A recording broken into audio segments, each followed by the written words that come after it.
Kabayan, good morning, and for today's video gagawa po tayo ng bangus sardines Spanish style. So ito, gumamit po ako dito ng 2 pirasong bangus at hiniwa ko na siya na ganito kalalaki at saka ko na rin siya nilinis. At pagkatapos ay ibabatad po natin siya sa tubig at asin for 30 minutes. Ayan, naglagay muna ako dito ng 1½ spoon ng tubig. Ay ng asin. Ayan, saka po natin siya lagyan ng tubig. Kabatad nga ang ating isda, ay binalatan ko na rin ng ating mga rekadong gagamitin or isasahog sa ating bangus sardines. So, ang bawang, ang carrots.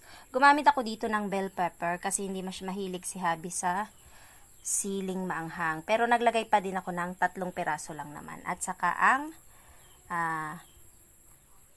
dahon ng laurel at ang olives. Naglagay lamang ako ng olives na ilang peraso kasi konti lang naman yung bangus na aking lulutuin.